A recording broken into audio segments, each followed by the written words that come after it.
Halo teman-teman, perkenalkan nama saya Ricardo Rando Jawa. Saya mahasiswa dari Universitas Kristen Wirawacana Sumba dengan NIM 312222 dari Prodi Pendidikan Biologi angkatan tahun 2022. Di sini saya akan membahas tentang struktur dari sel hewan dan sel tumbuhan. Oke, langsung saja bagian pembahasan kita pada ini. Struktur lengkap dari sel tumbuhan yang terdiri dari dinding sel, plasmadesmata, lamella, protoplasma, peroksisom, badan Golgi, vakuola tengah, sitoskeleton, mitokondria, plastida, kloroplas, RE kasar, RE halus, membran inti, kromatin, dan nukleus. Jadi sekarang kita bahas organel khusus pada sel tumbuhan. Yang pertama, dinding sel. Dinding sel memiliki struktur yang terdiri dari dinding primer, dinding sekunder, lamella tengah, dan plasmadesmata. Dinding sel juga ini tersusun atas selulosa, hemiselulosa, dan pektin. Selulosa yang bersifat kaku dan memberi bentuk sel serta mempertahankan turgoditas sel. Fungsinya dari dinding sel antara lain menyokong sel, melindungi selaput plasma, memelihara keseimbangan sel dari tekanan, dan memberi bentuk pada sel. Organel khusus berikutnya itu vakuola. Vakuola merupakan organel sitoplasmik berisi cairan yang dibatasi oleh membran tonoplas pada sel tumbuhan yang sudah tua. Vakuola tampak berukuran besar dan berisi cadangan makanan serta pigmen. Vakuola juga ini terbagi menjadi 3 jenis, yaitu vakuola tengah atau tonoplas yang mendominasi sel tumbuhan yang berfungsi sebagai tempat menyimpan makanan. Vakuola makanan vakuola yang berfungsi sebagai tempat pencernaan, penyimpanan, dan pengedaran makanan. Vakuola kontraktil, vakuola berdenyut yang berfungsi sebagai tempat osmoregulator, yaitu pengatur nilai osmotik dalam sel secara keseluruhan. Vakuola ini fungsi sebagai tempat menyimpan zat makanan, penyimpan pigmen, menyimpan minyak atsiri, memasukkan air melalui tonoplas, dan sebagai tempat penimbunan sisa metabolisme.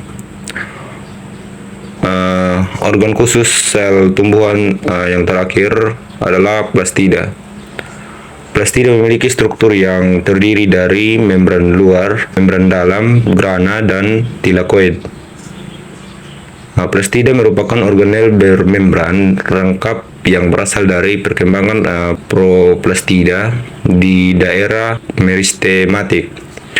Berdasarkan pigmen yang dikandungnya, plastida dibedakan menjadi kloroplas, mengandung klorofil yang berguna sebagai tempat fotosintesis. Kromoplas mengandung pigmen non-fotosintetik yang terdiri dari warna merah, orange, dan kuning. Terus yang berikutnya leukoplas, pigmen tidak berwarna yang berguna sebagai tempat penyimpanan makanan. Berikutnya struktur lengkap dari sel hewan terdiri dari membran plasma, sentrosom, peroksisom, sitoskeleton, protoplasma, badan Golgi, ribosom, lisosom, mitokondria, kromatin, nukleolus, membran inti, RE kasar, RE halus, dan vakuola kecil. Selanjutnya kita akan membahas organel khusus pada sel hewan. Organel khusus yang pertama adalah lisosom. Lisosom merupakan kantung membran yang berisi enzim pencernaan berupa protease, lipase, nuklease, dan fosfatase.